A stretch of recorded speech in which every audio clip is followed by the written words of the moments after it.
What's up, YouTube? Today we are back for another video today, and what we're going to be talking about and going over is developing black and white film at home, and also why should we shoot black and white film. And the reason why I do recommend that you develop at home is because if you were to drop off 2 rolls to get developed and scanned in, you can afford all the chemicals to develop it at home and do so many more rolls than just 2. To make this video concise, what we're going to do, I'm just going to run down the list of things that you need. So number 1, you need your film.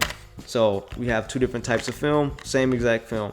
We have the ilford HP5. This is not a sponsored video, but this is the black and white film that I like because it's very contrasty and it's good with tones. And this is the one that we're going to be developing today. So all right, the next thing that you need is the chemicals. So very first off, you need the ilford Ifosol 3. That's what I'm going to be using today. There are different chemicals, so if you're using different types of chemicals, it is better to refer to the instructions to figure out the exact timing and the concentration in which you need, because it varies. And that's why I'm making this video, because I watched a video and they did not show anything regarding the Ifosol 3 that I saw.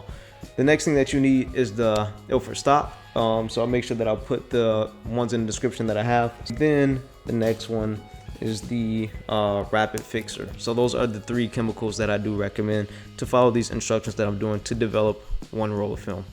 So what you need is 60 milliliters of each one of those, and you need to mix it with water. So a 1/4 cup is a good representation for that. All right, and then the next thing that you need 3 bottles. They could be liter bottles. So, and make sure that you label them. The reason why is because the developer that I've labeled D is going to be the same color as the fixer. So if you're in the process and you accidentally throw the fixer in and then the developer later, it is going to mess up your process.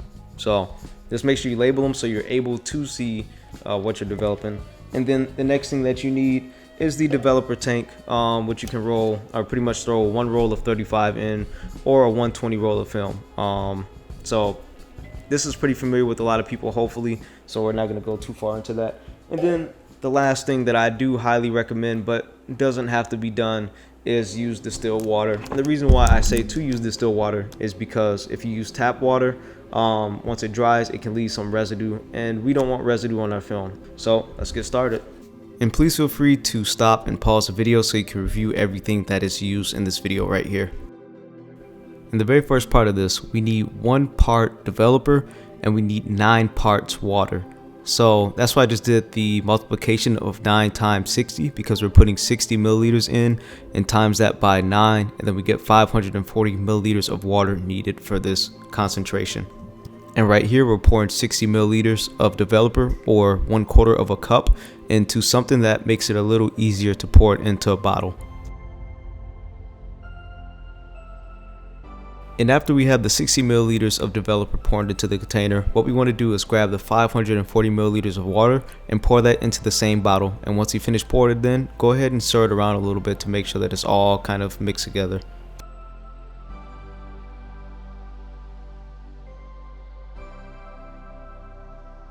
And what we're going to do, we're going to repeat that same exact step 2 more times. So we're going to do 1 step, 1 of the 60 milliliters of the stop, mixed with the 540 milliliters into 1 bottle, and then we're also going to do the 160 milliliters of the rapid fix with 540 milliliters and put that into another bottle. But make sure that these are labeled, because the rapid fix and the developer will look just the same, so we don't want there to be any confusion.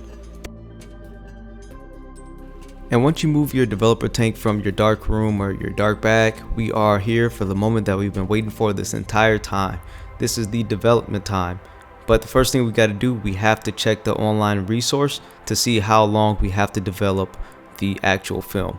So I'm using HP5, and I look at this chart and it shows that for the 400 ASA, or the ISO that we're using, we have to have it at 6 minutes and 30 seconds for development times. So that's what we're going to follow.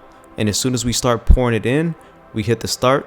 And then for every minute after we close the lid, we are going to rotate or agitate the tank 10 seconds.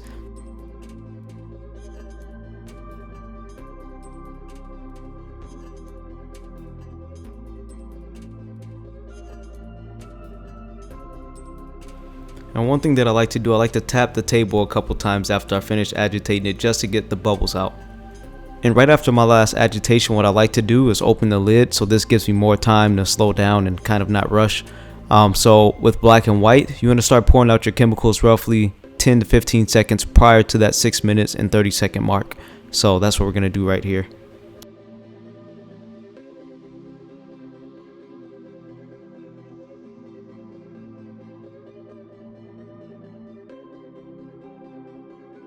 And just about immediately after we complete this step, I would like to start pouring in my stop to just get all the development to stop right away. And this is a pretty quick process. This only lasts about 10 seconds that you wanted to sit, and right after that you can go ahead and pour it out.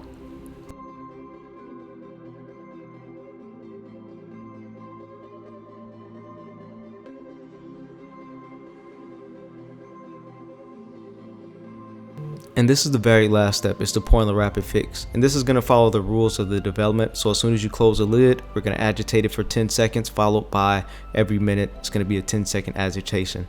The thing with this one, they said that there's a development time between, I believe, 2 minutes and 30 seconds and 5 minutes. So since we're using a concentration of 1:9 and not one of 1 to 14 or one of 1 to 4, I just did an interpolation and came up with a time frame of 3 minutes and 45 seconds.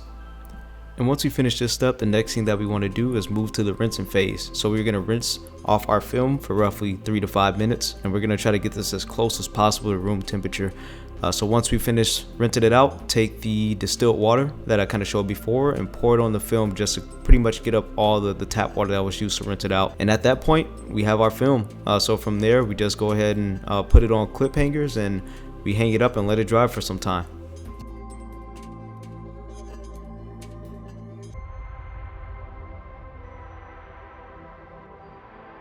And why are we shooting black and white film? The reason why I just decided to shoot black and white film, I like to switch it up every now and then. I like shooting digital, but I haven't shot digital in the past about 2, maybe 3 months. And then on top of that, I shot a lot of color film. Color film is cool. That's my thing about photography, is ever learning and just something to continue to grow. But besides that point, if you think about it, color film, when you develop it, say for example, didn't expose it well enough, or if you wanted to push or pull it, it's a lot more forgiving compared to color film. So I think by me shooting black and white, this is more of a test of me just seeing how well I can properly expose things using a light meter and just using my mind on top of that. If you were to get a bad composition, what you can do, you can just like, say for example, you got a sky and it was like a nice sunset. You can just like push and pull the colors to kind of get something that makes it look interesting, even if the composition was awful. Well, black and white, everything is just black and white, so you really don't have that color leeway that you can mess with. So it really makes you not really sit, but it really makes you think about what you're taking a picture of, if the composition is what you want it to be. And it kind of just makes you hone your skills of photography just through composition. So that's one thing that made me want to do it. So I hope that you all really enjoyed the video today. I hope you all learned something. I hope that this helps you all develop your film. I mean, if you found this video useful and you developed it and posted it on social media, please feel free to tag me on my social media account, because I would love to see what you all have learned and the things that you're able to apply from this. So if you haven't, feel free to subscribe to the channel because it helps this channel grow. And on top of that, please like this video to kind of help it get shown a little bit more. So once again, thank you. All right, have a good day, y'all. Happy shooting.